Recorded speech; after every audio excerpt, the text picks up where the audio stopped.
Hello everyone, I welcome all you in this channel.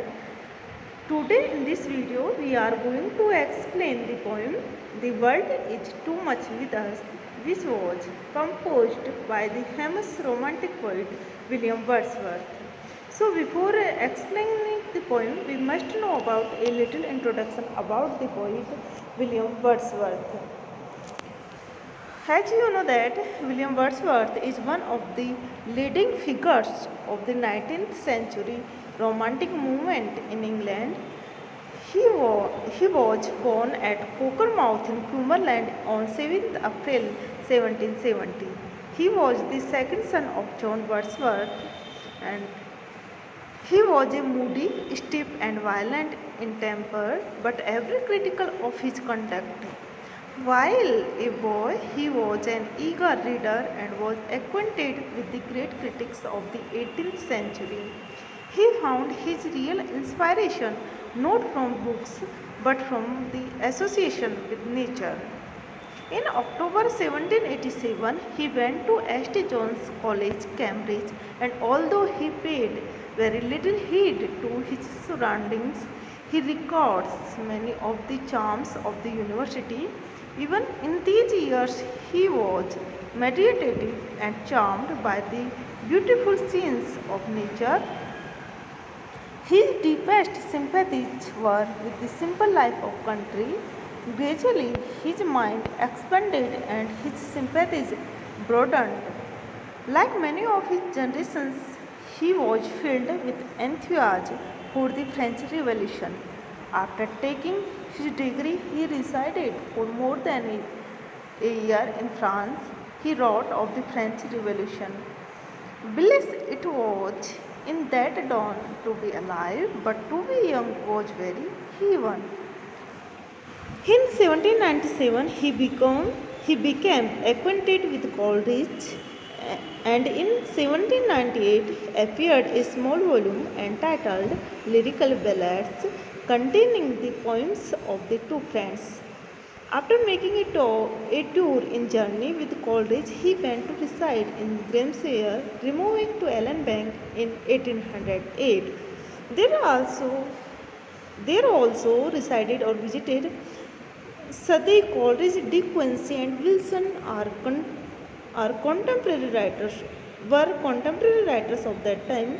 It was to this congregation of candid poetical spirits that the term Lake School was applied by the reviewers against those reviewers and against the public that regarded their works with indifference.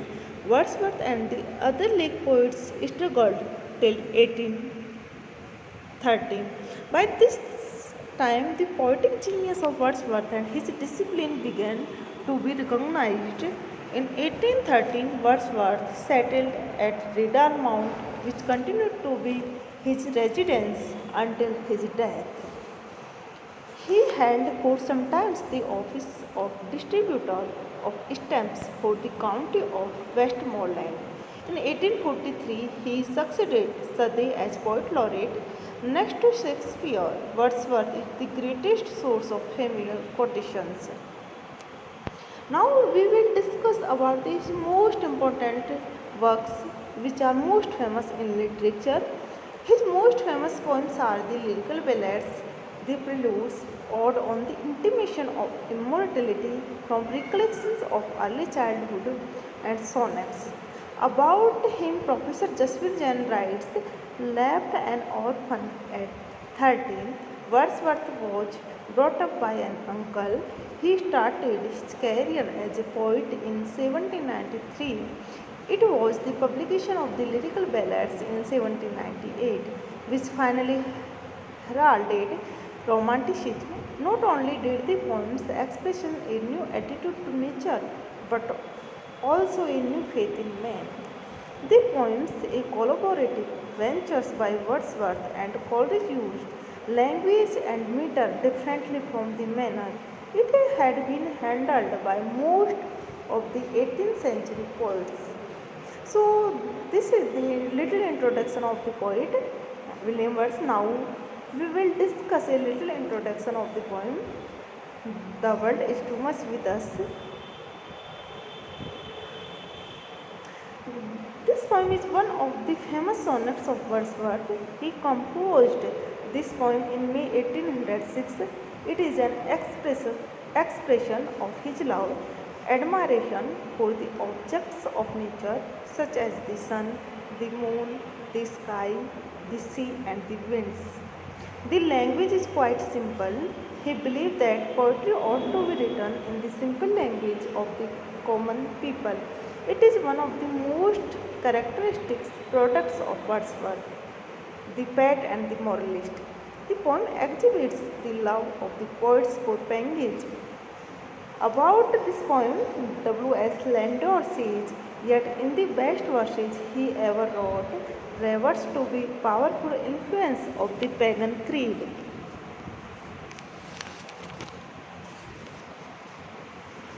Here in this poem, the poet is grieved to note the people becoming more and more materialistic.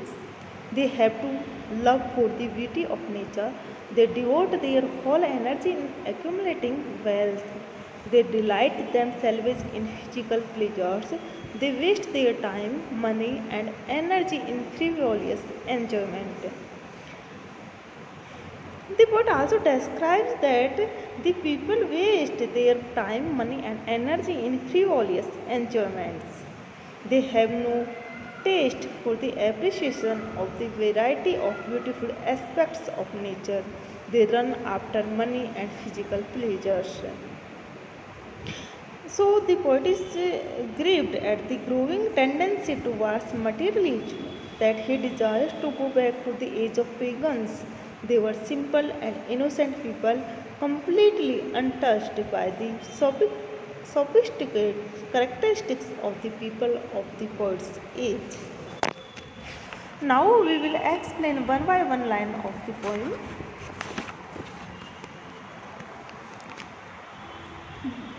The world is too much with us, late and soon. Getting and spending, we waste our powers. Little we see in nature that is ours. We have give our hearts away, so did wound. The winds that will be howling at all powers and are upgathered now like sleeping flowers. For this poor everything we are out of tune. Through in this stanza, the poet says that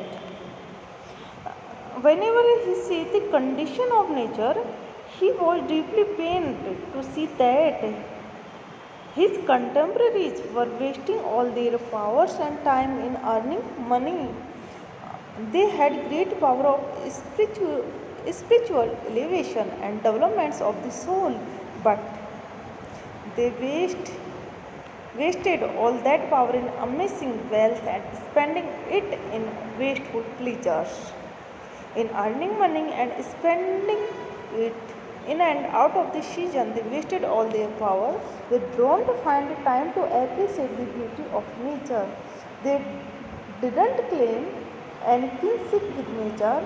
They had completely betrayed their hearts and souls with mercenary bargains. This sea that bears her bosom to the moon, the winds that will be wobbling at the fall. So in these lines the poet says that the people of the people becomes completely bartered their hearts and souls with mercenary bargains. They had been without the thinner feelings for nature, higher values of life. It was certainly a dull bargain in which his contemporaries were engaged.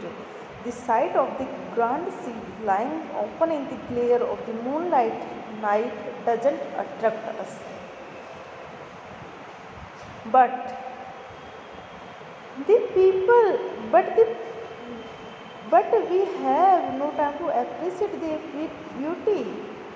We have no sense of appreciation for such a great beauty of nature. We are always busy with the material pursuits of life.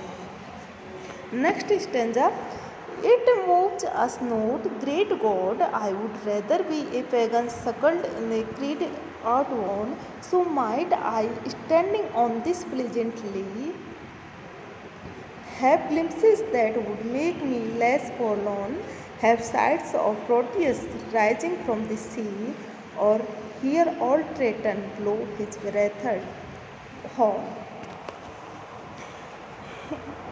In these lines, the poet is so much disgusted with the ugly life of his age that he desires to run away to the age of pagans who were simple and found in nature. In their company, he would stay and no, beside a meadow and enjoy himself among the variety of beautiful objects of nature.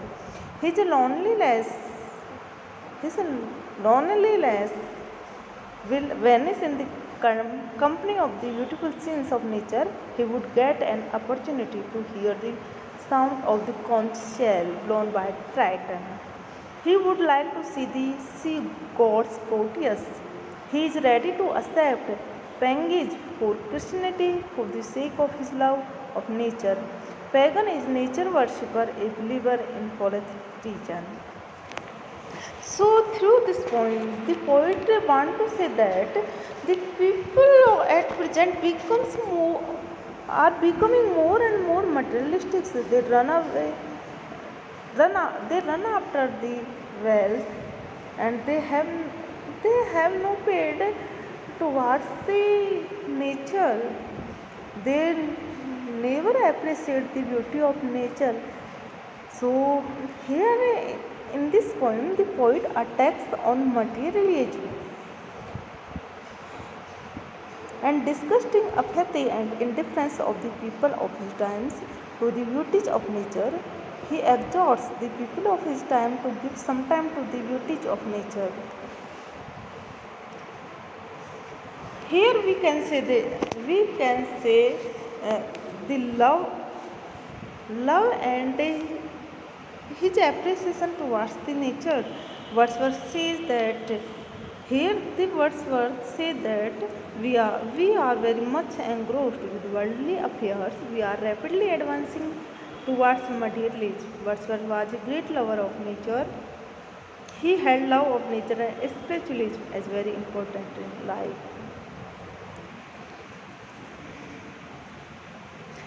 And now we we will see the setting and structures of the poem. Here in this poem, there are so many elements are autobiographical.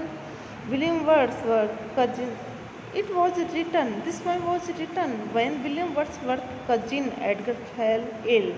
He was a broker in stock exchange. Even during the period of illness, his mind was busy with the material activities of stock exchange. Wordsworth and Dorothy tried their best to make the young man forget the economic hustle of life and enjoy the beautiful sights and scenes of nature. But the advice given by Wordsworth and his sister Dorothy was of no avail. Edgar could not forget the stock exchange even in his serious illness. He soon died. Wordsworth was deeply moved by the death of his cousin. He thought that his cousin died because of his being so busy with the materialistic things of the world. Had he loved nature, he might have been cured of his disease. Hence, it was to denounce the love worldly things that this sonnet was written after the death of cousin Edgar. Now, the structures of poem is that this poem is written in Petrarchan structure. The first 8 lines have the conventional rhyme scheme ABBA, ABBA. The rhyme scheme of the last 6 lines is CDD, CCD. The poem doesn't strictly follow the break in the development of thoughts at the close of the 8th line. The thought of the octave is allowed to flow into the 9th line with it moves as note. However, yet the poem illustrates the double division of idea. The octave is occupied with the general statement statements of spiritual decline under the material motive of commercial activities. This sextet embodies the declaration of superiority of paganism over Christianity in respect of man's relation to nature. And this sonnet is a fine example of Wordsworth's simplicity of expression. This sonnet also illustrates how the exact technicality of this poem suited the contemplative cast of Wordsworth's mind. It compelled him to concentrate attention upon significant and telling words and epithets. Here we have lines bare and sinewy, packed with meaning. Thank you.